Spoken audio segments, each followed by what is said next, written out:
Good evening, everybody. Welcome to another edition of Blood Tribe Elections Live. My name is Vernon J. Chiefmoon and my co-host, Robin Littlebear. Say hi, Robin. Good evening, everybody. Welcome back to the show. Sorry for a delay in our feed today. We only have 2 candidates today. We had 3 that could not make it due to road conditions. They're still out and about trying to get home, and that's totally understandable. 2 candidates is good enough to go on with the program. So again, today's show is all about getting to know some of our candidates running for chief and council, and a chance for them to share their platforms safely with you all due to COVID-19. We have to protect our elders and our immune compromised in our community, and this is a perfect way to do that. So today's guest, we have Aaron William Fox, number 32 on the official ballot. If you having a hard time remember his name, remember 32 for Aaron Fox. And our second guest today is Nolan Littlebear. He's number 48 on the ballot. Make sure you remember his number if you do like his platform as well. All right, so tonight we're on Facebook, Blood Tribe Elections Live, and you can also watch us on YouTube, Blood Tribe Elections 2020. So let me just see here. I'm trying to remember what channel it was because we were testing it last night on TELUS TV. Let's just load it up here. TELUS is channel 322. 322? Yeah, 322, that's when it was. And then also with the Shaw, you just use your remote and you just say Blood Tribe Elections, YouTube, and it will appear on there as well. So we're on Facebook and YouTube as well. So we'll get to our 2 candidates today, very short program, which is fine. So I'll turn to Robin to start us off in introducing the first candidate. Good evening, Aaron. Tonight we have Aaron Fox, our first speaker. Aaron, you've got the floor. Well, hello. Thanks, guys. So I just want to start off by thanking you guys for putting this on. It gives us a great opportunity to be able to share our platforms and just kind of let people get to know us safely. And since there's no forums this year, this is a great product that you guys are putting out there. And I want to thank the other candidates. Nolan, it's good to have you on here, and it's just great for any of the other candidates that have been able to be on, because it's a tough thing to do, to put yourself out there, and so I commend all of them. I guess a little bit about myself. My name's Aaron Fox. My parents are Grant and Vicky Fox, and so I grew up in a family of 8 kids. So I have like 5 sisters and 2 brothers. So I'm sure if you don't know me, you might know, have a good chance of knowing one of my family members there. But we were born and raised mostly on the reserve. We lived in the States while my parents were going to university and college and some of their graduate programs out there. But we've lived a lot on the reserve, and I graduated from Cardston High School.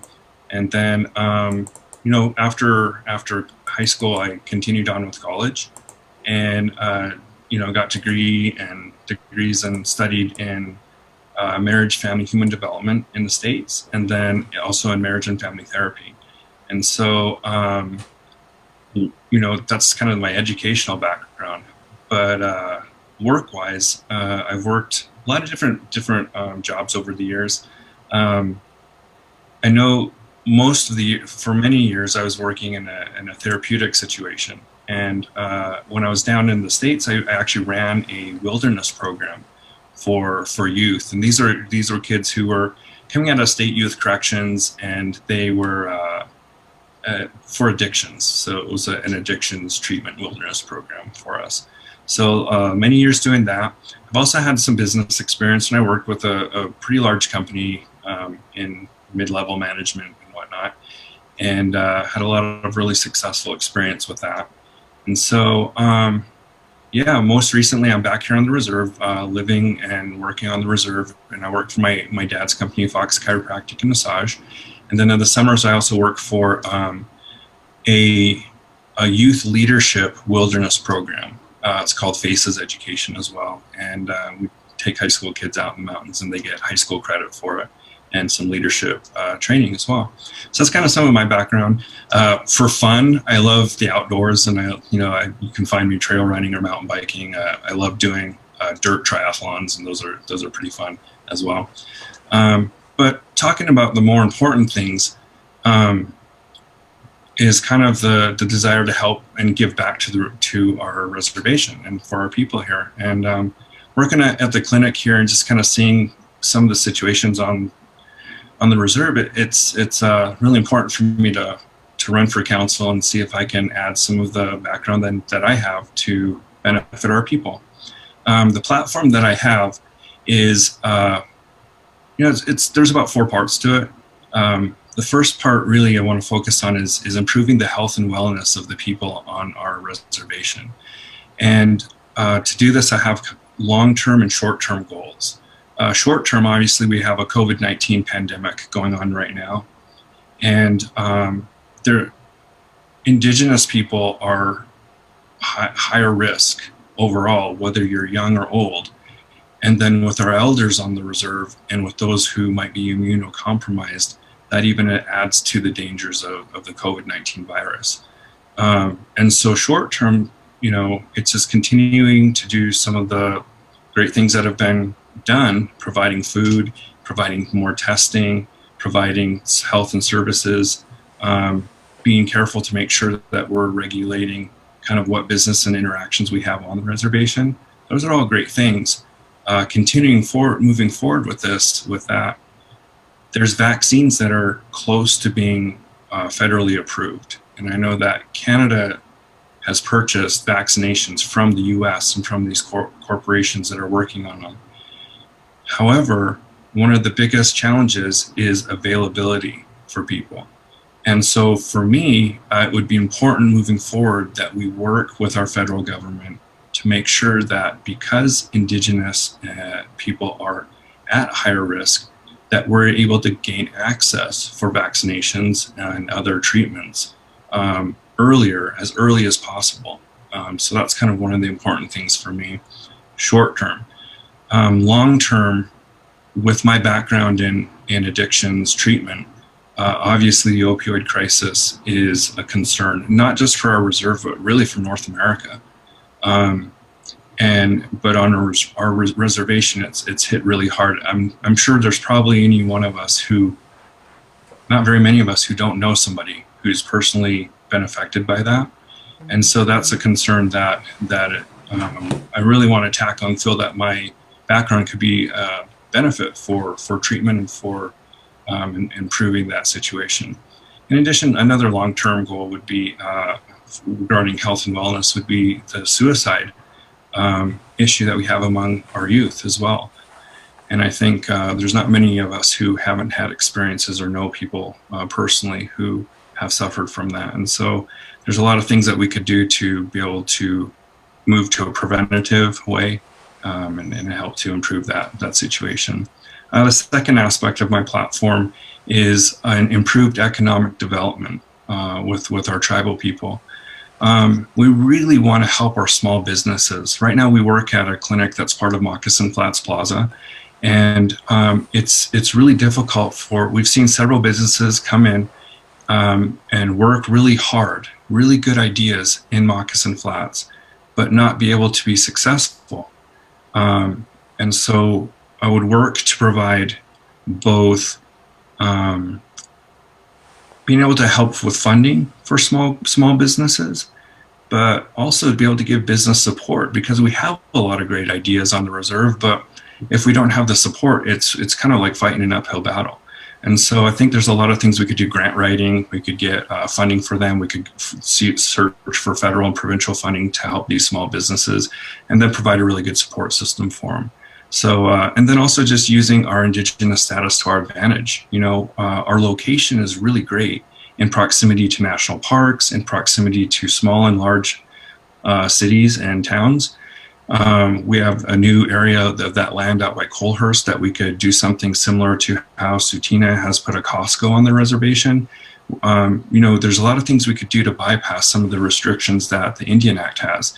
And I think if we put our minds to it, we could be able to really improve the economic development of our reserve and be able to provide jobs for our people. And so that's, small business and large businesses, I think, could benefit from economic development as well. My third platform piece is really near and dear to me. It's educational support and progression as well. I've really benefited from education in my life. My family has, and I know that we've done a lot of great things with the community college that we have. Red Crow is amazing, and the new building is going to be awesome. And if we could increase the programs there, offer some of the ideas we could do is offer online programs for our members, search to find really good funding for them, and improve our post-secondary, really the budget that we have there to help as many people as we can to be able to gain education. I think that would be really advantageous for our tribe. But even K through 12, there are some things we can do. It would be great to have really good internet on our reserve that would help with students of all ages. And that's one of the toughest things is having good internet, especially as schools go online. It's been really difficult for a lot of high school and K through 12 students to be able to even just Zoom their classes without great internet. And then study areas, that would be another excellent area as well. And then my last major platform piece is this idea of transparency. And I mean, we hear transparency a lot, but some specific ideas on how to do that. We could do some really easy, simple things. I know a lot of people are nervous. They don't really know what's going on in our tribal council meetings. So if I'm elected, it'd be really easy to get a Zoom set up for our tribal council meetings. And we could see what people are saying and how they're voting and ideas that are being presented. We could do regular summaries on social media.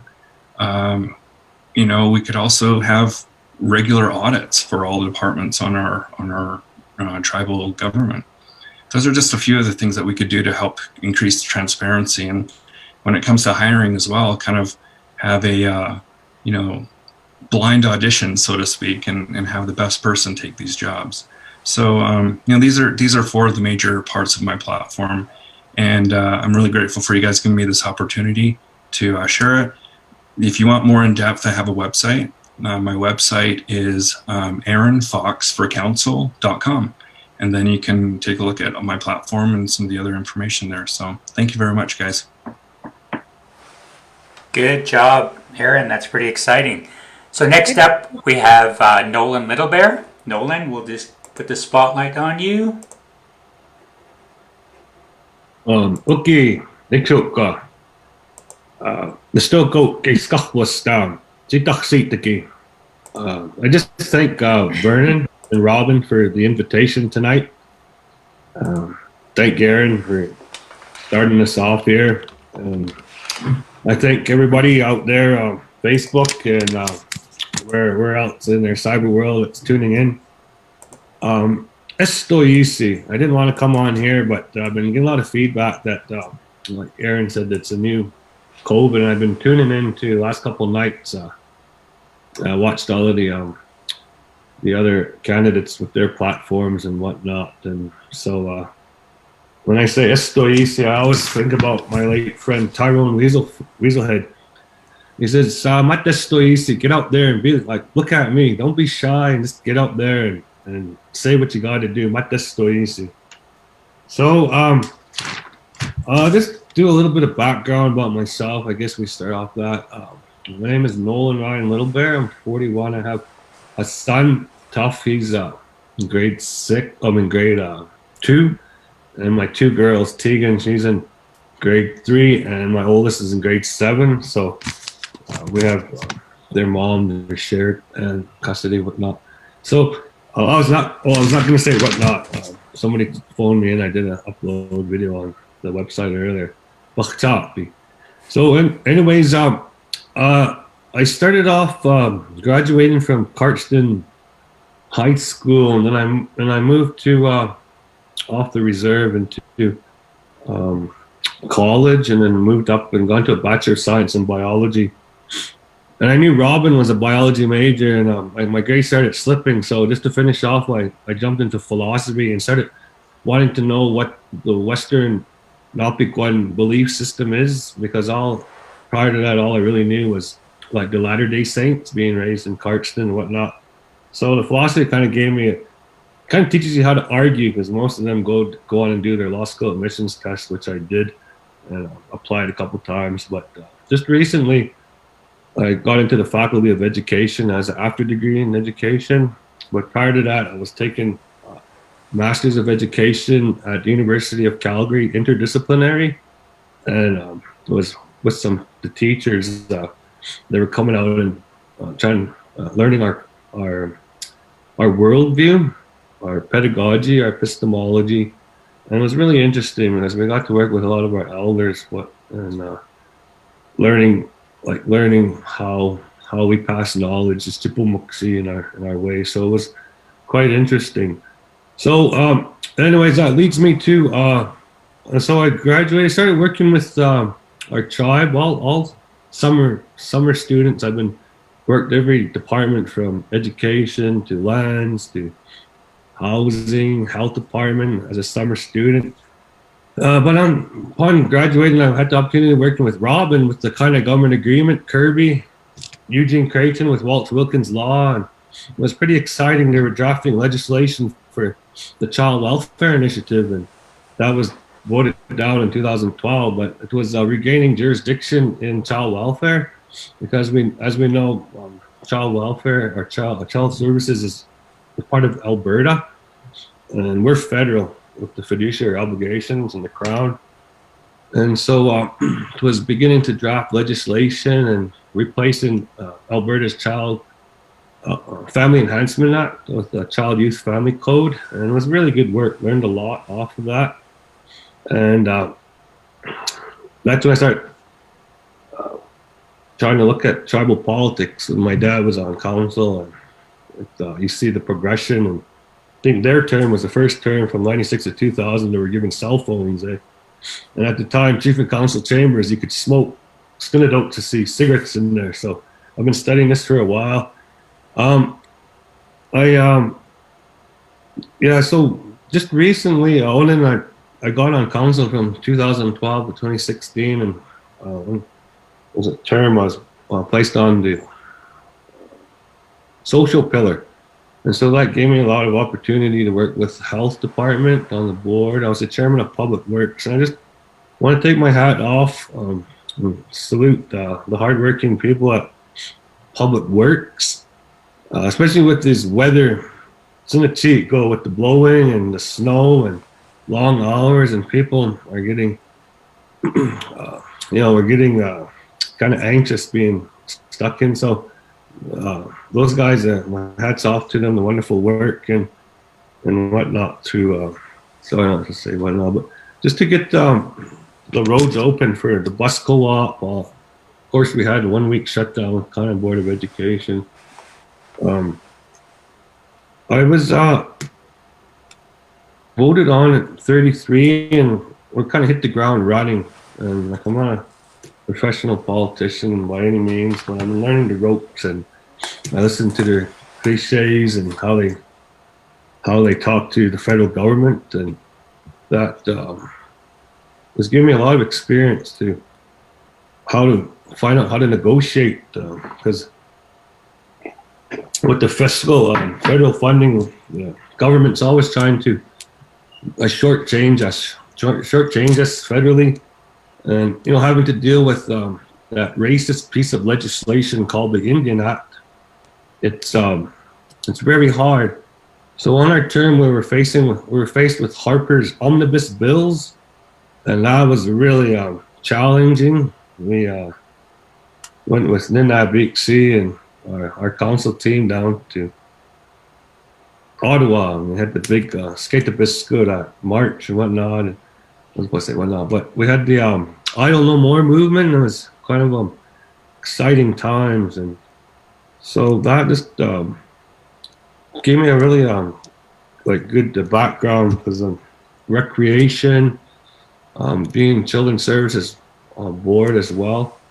And so I think my platform, I wanted to so I got didn't make it on last term, and that was a blessing. I took my kids in, and I started my education again, and anyways, it got to the point where I was hired as an opioid recovery coach. And the last 3 years, I've been working downtown Lethbridge with a really good group. My co-workers are just fabulous knowledge of our culture and spirituality and yucks it to be. So that's a real what key I'd like to capitalize on is to give man piece and to give my toxics downtown that are addicted to the opioids, and we've seen this with alcohol, and we see the progression into harder drugs, and now it's killer drugs, opioids, and I've seen a couple of my friends die downtown, and it's really disheartening when they had that what's it called, the injection site, the safe consumption site. I know everybody's pro harm reduction, and that works, but as a recovery coach, we were abstinent based, and we used our culture and our Blackfoot language and our elders to fill that. There was a gap transition that was placed upon us by the federal government. This is residential schools, and just recently it's been in in the news with the Alberta Minister of Education leaked documents, and that proposition was she wanted to pull the teaching of residential schools for, I think it was grade 4, whatnot. Well, not saying whatnot, but it was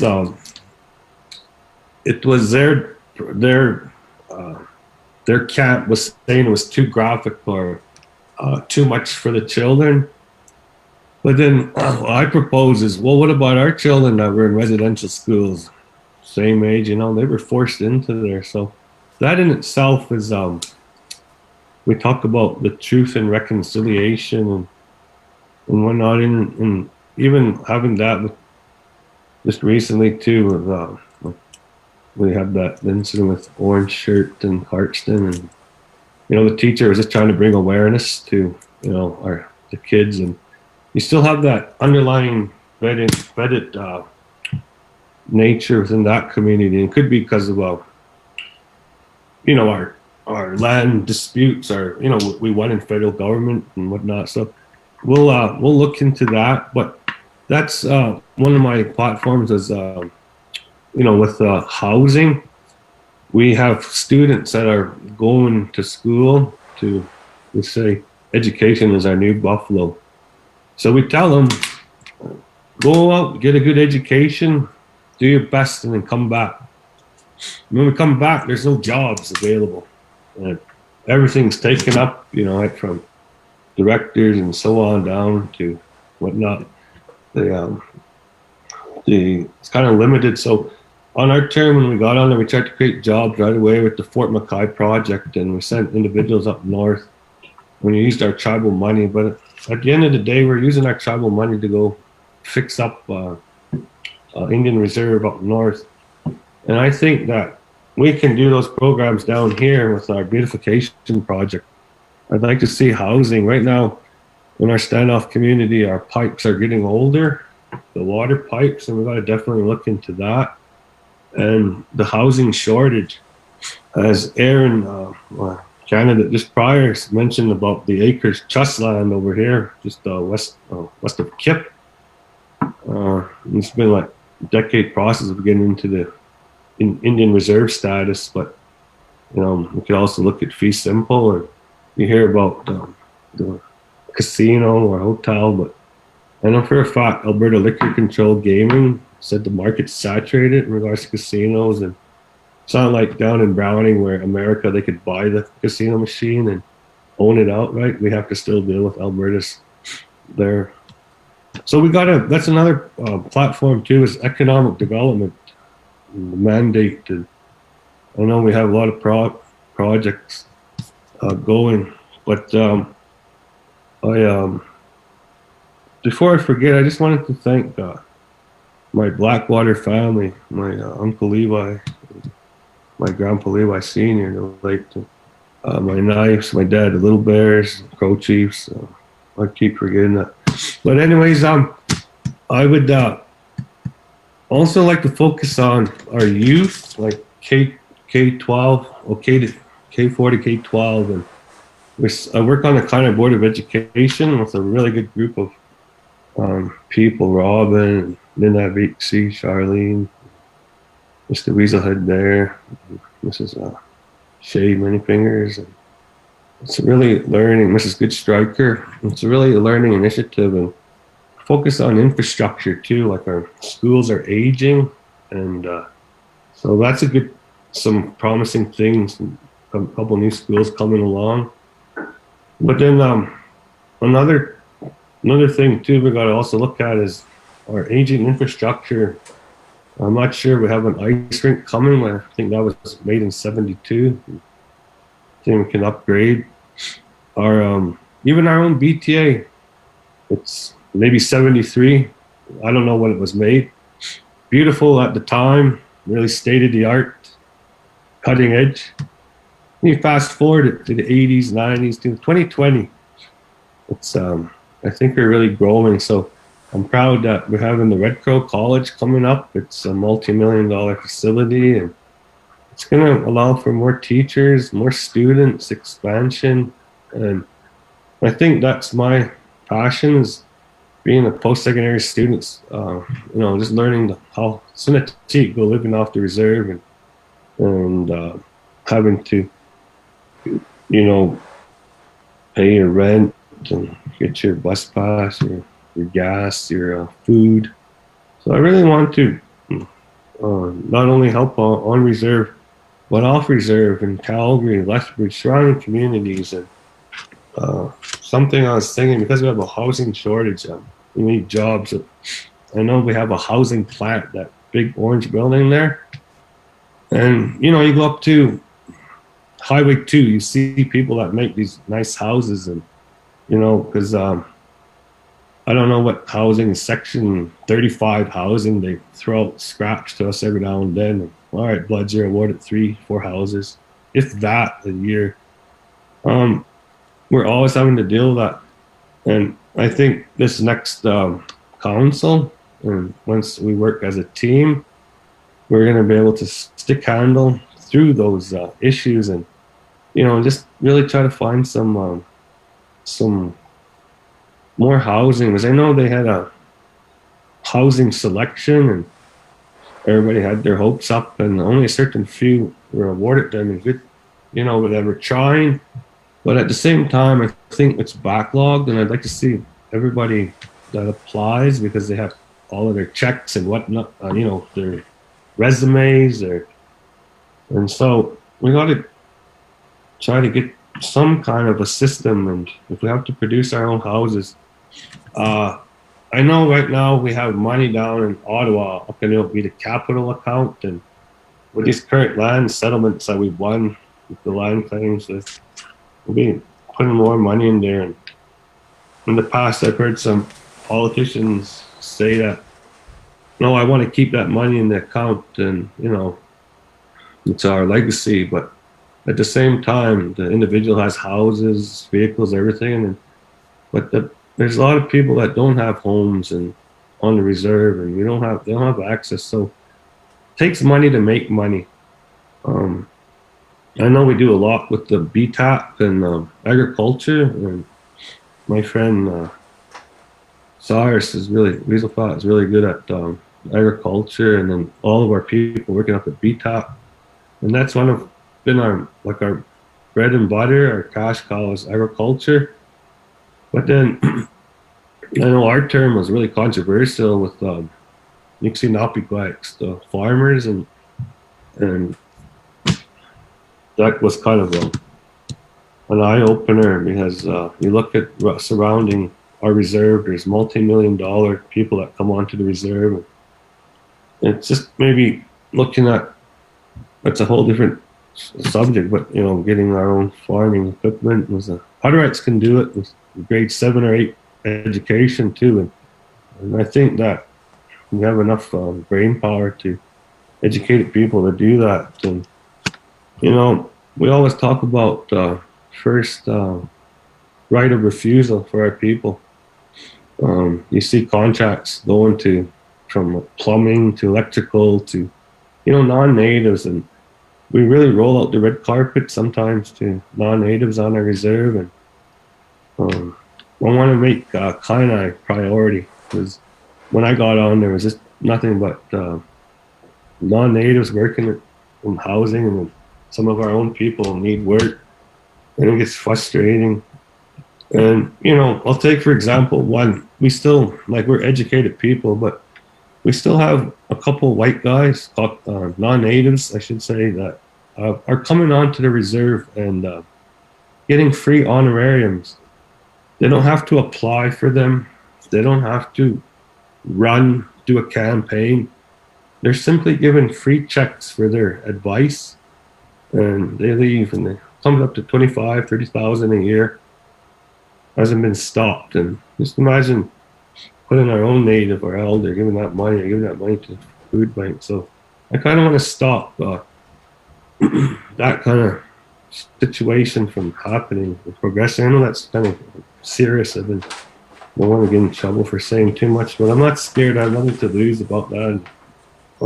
We pay $300 and everybody's tuning in to watch. So I'm trying to figure out how we can better our tribe. I know everybody gets in with nice ideas, big heart. We want the best for our people. And like I mentioned in my video earlier, we practice democracy every 4 years, and you hear about some of the pages, people getting negative or blasting. But I think we get so excited. We just, we want to be vocal. We want to show like our issues and concerns. And sometimes we feel like it's left on deaf ears. But at the end of the day, I know we're all put on this earth as Chagainak, Blackfoot Confederacy. I was listening to my uncle Andy Blackwater this morning. He also did talk about Ninaks, and you can say Mukwatukskaks, and our lady counselors, that we become their children, and we're sometimes pretty tough on them, and they have a tough job. And I have experience doing that. 4 years ago, I was the one incumbent getting the hot seat. And I was kind of reluctant to come and take questions from an incumbent because I wanted to put her on the hot seat, but I thank her and Vernon for letting me speak. And I don't know if I'm going too far and just telling, but I just wanted to maybe mention that continued work with our health department. Great job with this the COVID-19 epidemic. To our nurses, frontline staff, Dr. Telfeathers and Christensen, I think she's still there. And just our thanks to this current chief and council, and to our elders. And I know we've been losing a lot of people. I just want to tell the people at home that we're a community, and one death affects us all. And we have some young deaths and older elders, but at the end of the day, we're all affected. We're a tight community. Politics is really personal on the reserve. It's not like here in Lethbridge or Calgary where you get on. But there, we're passionate because we all want we all have a strong voice, and we're looked at as the forefront throughout Canada. So what we do sends ripple effects to the nation, and all these other nations, they look to us regarding what we're going to do for certain anything, they'll always look to us. So I just want to thank you. I think I'll end there regarding that. And I think because we had a small group, I got to pick up my daughter pretty quick, but I have some questions or whatnot. So I'll continue to keep coming on here. It's a new mode of campaigning. Before, we used to have 30 people with $50, and we'll be the 30th, everybody will be gone. So I take this opportunity with Aaron here and I and the four of us. So thank you once again, and we'll be here for a couple questions. Thank you. Good job, Nolan. So now we'll go into the question segment of our show. Robin will take away with that. Robin. Okay, let's go over to Aaron, our first speaker. Aaron, you talked about improving health and wellness, and you talked about in the short term, COVID is what we need to think about. In the long term, opioid crisis and suicide prevention. You talked about improving economic development, helping with funding, giving business support, using our culture to our advantage. And you talked about education support, increasing programs at Red Crow, improving the post-secondary budget, and good internet for K-12, our K-12 school division. And lastly, you talked about transparency. Aaron, I want to go back to health and wellness. We know that in our community, suicide and our opioid crisis are very critical things, certainly in the area of health and wellness. If you are a successful candidate in this election, what are some things that you would like to do in this area? And how would you, as a counselor, what are some things that you would like to tackle in this area? Or how would you like to tackle these things? Okay. Well, thank you for the question, Robin. When it comes to opioid crisis and suicide, both of them, I think one of the most important things is that we really address the source of, we really treat the source of both of these issues. I think often we're tempted to provide treatment for, the results of the source and the symptoms. But if we can really go to the source of both of these issues, I think we'll be able to find we have more success. And these sources of success, it comes from different areas. Biologically, pain medications are still prescribed far too often. Even the Prime Minister talked about how we need to find alternatives and even thinking outside the box for pain medications. There are a lot of alternatives out there for pain. Looking at alternative medicine, I work at a chiropractic clinic. I know that chiropractic back pain is probably the number one reason why pain medications are prescribed. But there's other treatments and sources physically that we can look at to be able to treat for opioids.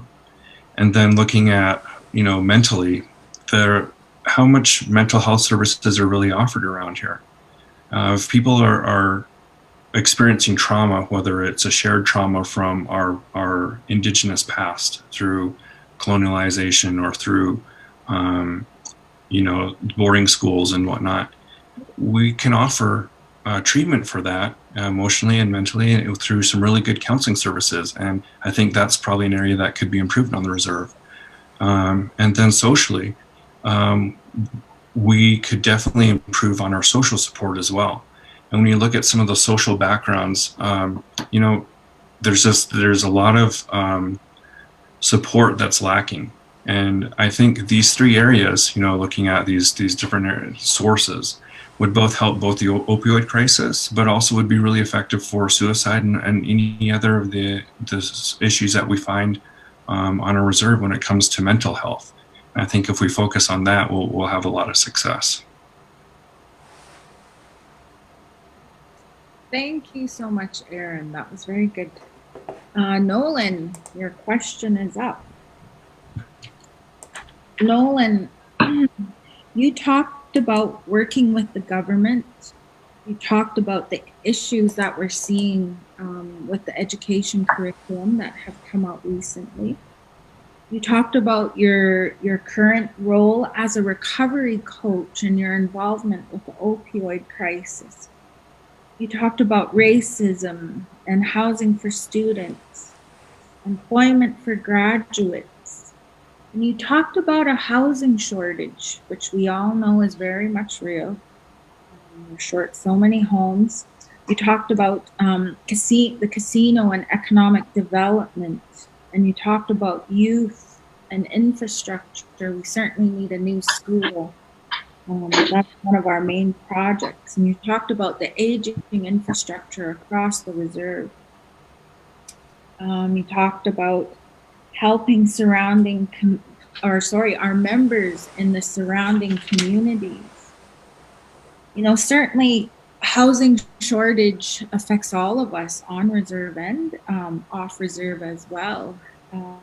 Nolan, if you are a successful candidate in this coming election, how do you see yourself tackling a housing shortage? Thank you, Robin. Homelessness.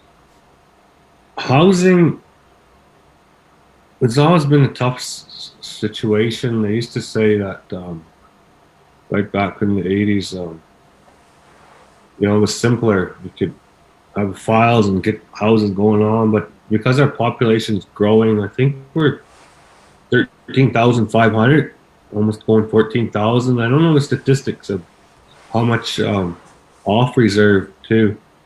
And so when we move off reserve, where not everybody has money for mortgage or down payment, everything like that, and we pay rent, and it's tough to find people that will rent to us.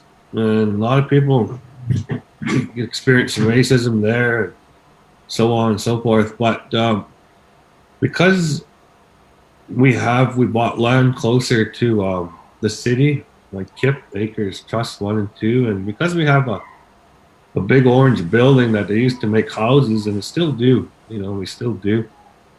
We have all of the answers internally. You know, it's because of our size, you know, that's our plus, with the biggest, and with the kindness. We're the most fierce back in the day, in our warrior days, and nowadays we're seeing influx of people going to the city, and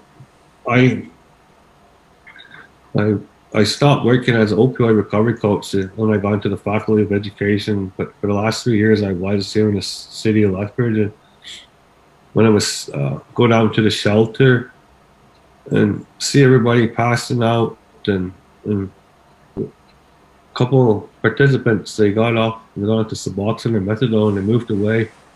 And that was one of the struggles, is you get on your opioid agonist treatment, go away, move away, come back, there's no housing. You're left to go back to the elements in Lethbridge. And they're triggered.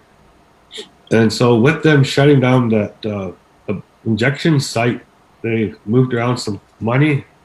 And I heard we're going to begin a facility to help out some of our homeless population downtown. They're addicted to drugs. So that's a start. How would I do it? I would access some of our money down, and I don't know how much we have in there now, 50, 60 million, 70. We're going to be getting more with this land claim. And it seems like the ones at the houses, it's not an issue anymore, but it's too big of an issue for me to brush it under the carpet, because me being a former counselor, it's really let's see. So you look at some places here in Lethbridge or by AirJ, they manufacture their own homes. And if we just say, well, I'm going to be here status quo, I'm really happy with the government giving us Section 35 or Section, I forget where they only give us four houses a year. That's not going to work. We have a lot of money down in Ottawa. When I was on the finance committee, we had the federal government come down and say, if you want to access your money, you can do that. And some people say, no, it hasn't been done before. No, it has. With Muskwatees or Hobima, they sued the federal government over mismanagement of funds. And they took their money out of the capital account and brought it to their own. And well, the government said, well, you have to have your own stipulations. Like we have 1-K safety measures that you guys won't have a runaway council to spend all your money. So it's always based on infrastructure. So they accessed it, and the federal government said, do you want to do that? And, you know, we don't want to, but there's a possibility we can, because when we ask for more funding from the federal government, because of their fiduciary obligation with the Crown, they're always looking at our 60 or 70 million in there, and they're saying, well, these guys don't really need it because they have a lot of money in here. So kind of always, give them but if we, don't know how much we have, it's their obligation. I sit on the county board of education, and we run a big department there. Sit on the health department. There's a lot of money. Those are there. That's the treaty, our treaty rights. And when those omnibus bills are here, they were trying to negate on them. And the federal government will always do that. Will always try to give us the shit end of the stick, so to speak. And so we have to have our council members not scared to, get up and voice their opinion on behalf of all 14,000 of us. I had a phoning a couple candidates. It's their first time in there. And one of the guys is saying, well, that's too big a decision for me. I think I'd send it out to the people again. But when you're voted in council, you're voted to make big decisions on behalf of the people.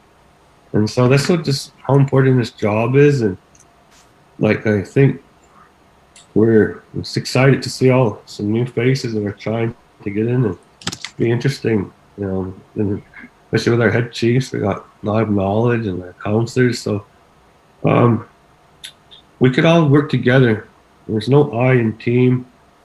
I can make all the promises and look you right in the face and say, I promise this, I promise that. But at the end of the day, if you don't find that cooperation, your teamwork with your fellow counselors, it's hard to get anything done.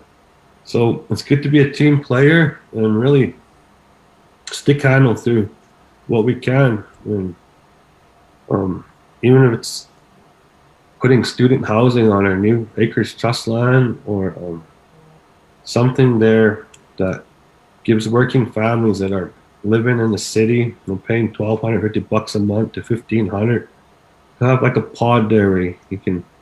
There's no use applying for Treaty 7 homes or Aboriginal housing. Those are 2-year wait. And we got to do something. If some of the candidates don't have a kind of anything for housing, I think that's one of the major issues. So for me, that's why I asked for that question, and will help us to get homelessness, for us to start addressing it, because it's a guy give 'em when you see that our people downtown, and they're gentle, and this reserve is supposed to work for everybody, but a lot of them, the reserve's not working for them. When you see them downtown, see, and those ones aren't vocal, and so that's why I know it goes against COVID, but I have to actually go there and give them a hard copy of these pamphlets and just check on them. And so yeah, I told Vernon and Robin I have to get going pretty quick to pick up my daughter, but I just really wanted to take this opportunity. I don't know how many people are looking out there, 10, 20, 1, but I have 3 people I'm talking to on Zoom here, and I just appreciate your time. I appreciate everybody's concern and their positive energy. This morning, listening to my Uncle Andy on 2012, I was talking to the education class. It was saying there's 2 types of energies. You go in there and you greet everybody, and our energy is able to heal people. But if you go in there, negative energy, it can work. So we want to keep it positive. We want to stay focused, and we want to keep our blessings for our people. And having said that, I just thank you for your time from the bottom of my heart. Thank you. Good job, Roland. Nolan, so sorry. Very informative, that's for sure. To you as well, Aaron. Very informative as well. Informative ideas for sure. If you're just joining us, we only have 2 guests tonight due to the wind. 3 of them couldn't make it in time to make our broadcast. That's why there was a delay with our feed. But it's okay. We can bring them on tomorrow and the shows after that as well. All right. And just a reminder, if you're missing our show, you can rewatch this live on Facebook on bloodtribeelections.com. Blood Tribe Elections Facebook page, or on YouTube. You can also watch us on your Shaw box by your remote. Just push the microphone and just say Blood Tribe Elections 2020 YouTube, and we'll load on your TV. And TELUS, I believe it's 322. Is that right, Robin? On your TELUS Yep, box? 322. 322, and you can also watch Blood Tribe Elections 2020. Well, that concludes tonight's show, but before we go, we've had a few candidates that want to do the show, but they're scared of, 4,600 people watching. You're by yourself. Don't be scared. Put yourself out there. We encourage you to come on to the show. We're inclusive. We're not going to put you in bad light. It's just you and the camera to share your platform, and that's what we're here to do, to help you out. All right. Well, that concludes our show. Thank you, Aaron Fox, for joining us. Aaron, I believe, is number 32 on the ballot. Is that correct? Yep. Yeah. And then Nolan, I believe you're number 48 on the ballot as well. So if you like these candidates, make sure you vote for them on Election Day. Well, that concludes our show. Thanks, everyone, for watching. And Robin, sign us out. Thank you, everybody. Have a safe evening. Stay warm. If you're out in the rural areas, no traveling. I just came home on the 509 and it's terrible. So everybody be safe out there, and thank you for joining us in episode number 4. Have a good night. Have a good night, guys. Good night.